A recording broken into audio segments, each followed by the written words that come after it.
Recently, most players have expressed how unsatisfied they are with the current Hearthstone meta, as well as how disappointed they are with the devs' attitude that all is well, since there's a healthy variety of decks and that the win rates are balanced.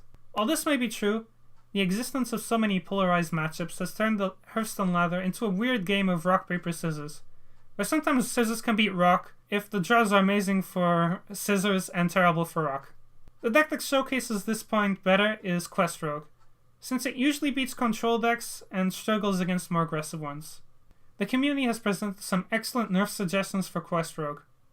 My favorite one that keeps the deck relevant but stops cards like Giggling Inventor from being too strong would be a change to Crystal Core that reads, for the rest of the game, the minions in your hand and deck are 4/4. So, the minions that you play are 4/4, but the ones they summon aren't. And if your hand gets copied by Azalina, they are still 4/4s, so it's not an indirect nerf to that card. Unfortunately, Blizzard seems reluctant to nerf this deck since it's already been nerfed twice in the past, and in doing so again would really highlight the poor judgment Team 5 had when they printed this oppressive deck back in Journey to Un'Goro. Aside from this, there are many cards that make Hearthstone a very draw-dependent game. It reinforces the idea that the difference between a win or a loss is mostly decided by RNG, a combination of the matchup and the draws. Examples of this are Prince Keleseth being played on curve to make your minions overstated for the rest of the game. On a side note, in my opinion, Keleseth should have been the Prince that cost 4 mana to postpone his potential to high roll someone out of the game early on. Or Devil Soreg on curve in Death Rattle Hunter, because of the insane follow-ups of Play Deads and Terra-scaled Stalkers for insane value and tempo. Or the most obvious example being having 2 Happy Ghouls with Flame Imp and Voodoo Doctor with the coin to play 11-9 worth of stats on turn 1. I could go on, but you get the point. With the right draw, you can auto-win a lot of the time, and that's simply not a fun experience. I could offer balanced advice, but considering Blizzard hasn't listened to advice the much better players and game designers than me have offered them in the past, I'm going to try a different approach. Before we dive into this, I'm going to take a moment to discuss why players lather with these so-called unfun decks. If you ask players, you usually get 3 answers. Because they win, because they're fun to play, but not fun to play against, or because they're cheap and it's all they can afford, since they're new to the game or they're free-to-play players. Within the because they can win category, we can distinguish 2 types of players.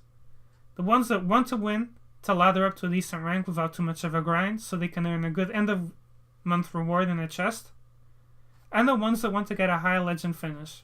We're going to focus on the less competitive players here, not going for high legend finishes.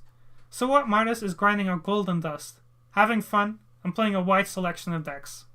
We need a way to reward the players using these off-meta decks, since they'll need to spend more time to get to their next rank floor than they normally would, or might not even be able to get there if they have a limited playtime. Now at last, I'm going to explain how I think Blizzard could get players to change the way they play this game. So imagine a card like Whizbang the Wonderful, that gave you random decks made specifically to be fun to play with and against, instead of random deck recipes, that also offered you 1 gold for every turn you play with it at the end of the game, plus another 5 gold if you win with that deck. And you still get to earn the 10 gold for every 3 wins like any other deck. My suggestion is the Magical Moneymaker.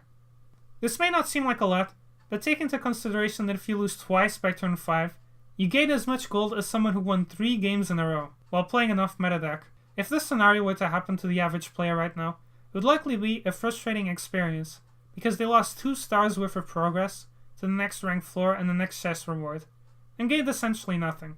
But with this new Whizbang deck, you'd still get rewarded for your efforts. It would still be annoying to lose progress, but walking away from the losses with something to show for it prevents tilting. Now imagine a game that goes all the way to fatigue, where in the end you lose. The so-called waste of time, simply to lose a star, can be one of the most tilting experiences in Hearthstone, and is the reason why a lot of players don't enjoy control versus control matchups. With a Moneymaker deck, you would walk away from these games with about 20 gold, depending on how much draw the deck runs, assuming there are no Dead Man's Hand or Archbishop Benedictus shenanigans, all the way up to 89 gold potentially if the game hits the turn limit. I'm not saying the extra gold will make losing these games a jolly experience, but it will make them much more bearable, since you were rewarded for the time and thought you invested in that long game. On a side note, these rewards wouldn't have a cap limit like the 100 gold a day you can earn by winning 30 games.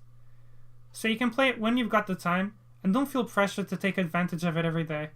And if you happen to have a lot of time to play Hearthstone on any given day, you don't feel like you're wasting the time after you've reached the cap. The Moneymaker decks won't appeal to all players, of course, but if you remember the 3 types of players that mostly use meta decks that we discussed earlier, 2 out of 3 of those should be interested in this new way to play Hearthstone. Where the fun to play, but unfun to play against decks are the odd man out, since there's no real reason for them to switch to this play to play, unless they decide they want to earn some extra gold. My suggestions for current fun decks would have to be Test Rogue, Elemental Shaman, Mech Rush Warrior, Mech Poly, Odd Priest, Odd Druid, and Treant Druid, although there are many other decks you could add to this list. While it's true that each player has his or her own definition of fun, we can all agree that a stalemate is boring, and these decks see almost no play, so they'll at the very least be a breath of fresh air, and hopefully will provide the older players with some more enjoyable experiences. Thanks for listening. Be sure to let me know what you think the Hearthstone meta needs right now, or if you agree or disagree with me on these changes. But for now, that's going to be all from me. I'll catch you guys later.